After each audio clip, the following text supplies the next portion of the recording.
Hey friend, it's me Vasco with a quick announcement. We at the Scrum Master Toolbox podcast are organizing this year's Scrum Master Summit. For tickets and details on the summit, check out the URL bit.ly/SM Summit 22. All one word, SMSUMMIT 22. And now, on to the show. Hello, everybody. Welcome to our Success Thursday this week with Pratik Dahule. Hi, Pratik. Welcome back. Hello, Vasco. Excited now. So, Pratik, on Thursdays, of course, we investigate what success may mean, in this case for you.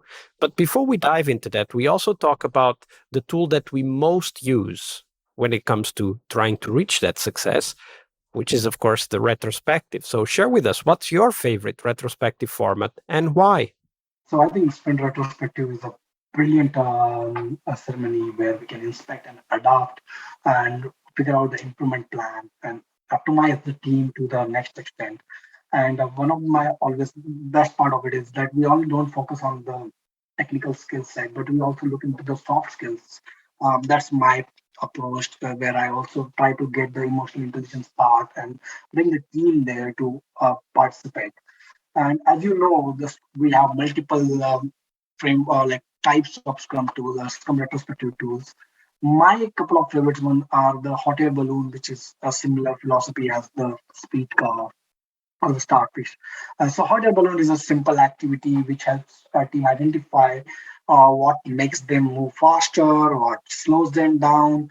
So like a hot air balloon like works like there's a hot air which the things which pushes you forward, then the sandbags that pull you down or slowing your growth, like sunny sky, which are the positive things you see coming up. The obstacles are nothing but the storm clouds, and we implemented that things where we wanted to put down all the things which are helping us move ahead and the things which are pushing us down, and then we discuss about those modes and helps us out to understand where the patterns are and discuss among that. So we usually do that where a team can group together and work on it.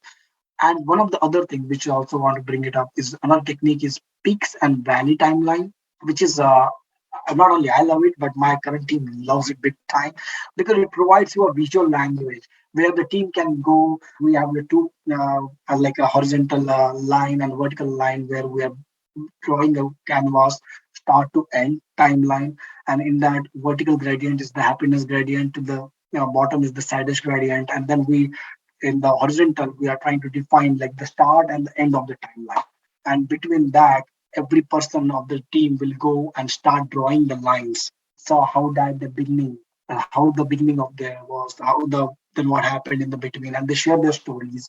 And when they are drawing the line, you see peaks and valleys, a sinusoidal curve, and they explain what happened in that when they went down, what happened when they went up, what happened, what was the reason that. So it allows the person to not only that person who is telling the story, but the other person to understand, reflect, okay, what are the mistakes he might have done, and then learn from each other. And it allows, rather than me even facilitating the session, they themselves are facilitating and sharing and the conversation gets more readable and brings the best out of the team. Absolutely. Great, definitely a great activity. We'll put the link to those on the show notes so that people can find the hot air balloon and the peaks and valleys timeline. But Pratik, now we turn our attention to the key question, the core question, the question we all struggle with. So share with us, Pratik, what does success as a Scrum Master mean for you? Actually, I don't know if you follow football. In football, we had a famous coach called Vince Lombardi, and Vince Lombardi said that success demands singleness of purpose. You can measure the success of Scrum Master when you are able to help clarifying the purpose for the team. And the purpose of the Scrum Master is to bring transparency for the team and deliver the outcomes with the way stakeholder asked for and are approached for, right? Now, success to me as Scrum Master is when the team is self-organizing and able to motivate each other to deliver that consistency success, right? Now, other aspect is that where stakeholders are also involved collaboratively with you and working with you, and they are not like, and they themselves think them as part of the team. So when the stakeholders and the team are working together collaboratively, I think definitely that will I will mark that as a success. But there are multiple times, like other things I want to bring up here is like what happens when you see Scrum Master successful is like when the Scrum teams have full autonomy to make a decision or a product and then how to do those things by themselves. There is no hindrance. There is a proper channel where product owner, they are working with product owner by themselves. They can reach out to product owner is working with them, and there is a simple harmony between the team where they can reach out to each other, without being conflict or hindrance. So those kind of things. There are lots of indicator we can say which can define a successful team, and that's where it helps me to understand that when you are able to deliver a product at the right time, you are able to meet the stakeholder demand, you are improving correctly, and the team is happy, and the overall culture and the environment is great for the team to work together. I think that's where I would say the team, when the team is above that morale and all those things are taken care, I would say that success is what for me as a Scrum Master.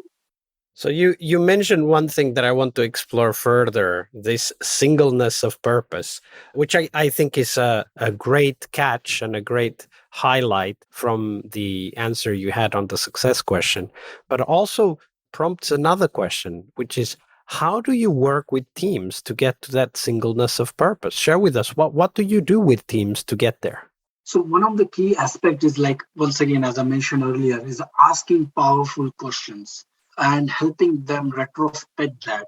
In the retrospect meeting, we not only discuss about the challenges, what we faced, but we also want to create a more impact for the stakeholders so that the stakeholders are happy, right? And the whole purpose is that the team can get to that level. And when we talk about the purpose, when we have a vision from product owner, and that's what happens like in our retrospective meeting when product owner comes, Scrum Master comes, and then the team comes. So we discuss about how can we add more value to the team? How can we add more value to the stakeholders? And that purpose is never lost. The purpose is never lost.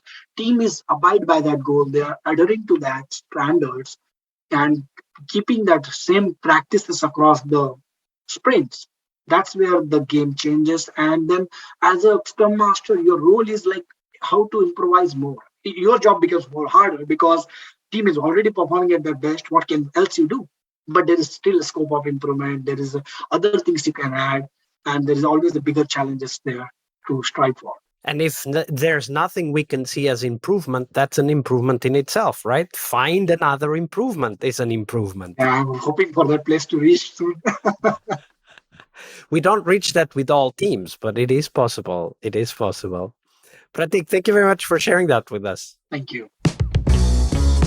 Hey friends, it's Vasco again, now with a bit longer announcement. I'm part of the team that is behind the Global Scrum Master Summit, the conference dedicated to the Scrum Master role. If you're a Scrum Master, the Scrum Master Summit is the place to learn, to share, and of course to meet new friends. We will have lots of live sessions where you can meet and network with other Scrum Masters from the whole globe. So make sure you check it at bit.ly/SM Summit 22. We have several amazing keynotes and 7 tracks that feature people like you and of course thought leaders sharing their insights, their knowledge, and helping you become an awesome Scrum Master.